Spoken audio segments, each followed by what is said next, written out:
ভাই তুই জানতে চাচ্ছিস এত পড়াশোনা করে কি হবে?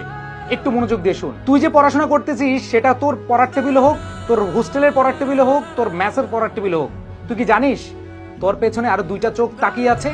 জানিস কি? না জানলে একটু শুনে রাখ। তুই পড়াশোনা করতেছিস, তোর বাবা মায়ের দুইটা দুইটা চারটা চোখ তোর দিকে তাকিয়ে আছে তাদের স্বপ্ন পূরণ করার। তুই পড়াশোনা করতেছিস, তোর এই পড়াশোনার খরচ চালানোর জন্য তারা ব্যস্ত থাকছে, দিনের পর দিন পরিশ্রম করে যাচ্ছে, তাদের কষ্টের কোনো সীমা নাই শুধুমাত্র তোর পড়াশোনার জন্য।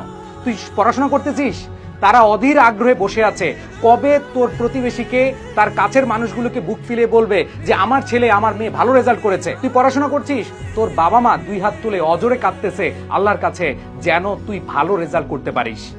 ভাই আর কি চাস? বাবা মাকে খুশি করার জন্য হলেও আপাতত পড়াশোনা কর। তারা যে তোর প্রতি বিশ্বাস করে এত এত কিছু করছে, তুই বিশ্বাসের মূল্যটা রাখার জন্য একটু পড়াশোনা করিস, ফাঁকি দিস না। বাবা মা এত কষ্ট করে তোদের খরচ চালাচ্ছে আর তুই মোবাইলে ফ্রেন্ডদের সাথে নির্দ্বিধায় তুই চ্যাটিং প্যাটিং করে সময় নষ্ট করতেছিস, তুই আড্ডা দিতেছিস, এখানে যাচ্ছিস ওইখানে যাচ্ছিস, ঘুরে বেড়াচ্ছিস। ভাই এখন না বুঝলে পরে কিন্তু ঠিকই বুঝবি। সো সময় থাকতে একটু বুঝার চেষ্টা করিস। এই যে এরকম কোনো প্রশ্ন করবি না ভাই পড়াশোনা করে কি হবে, প্লিজ। কি হবে সেটার বিষয় না, এখন থেকে পড়াশোনাটা কর। তাদের জন্য একটু ভাব। এই চারটা চোখ দুইটা মুখ, তাদের মুখে হাসি ফোটানোর জন্য হলো পরিশ্রম করে যা ভাই।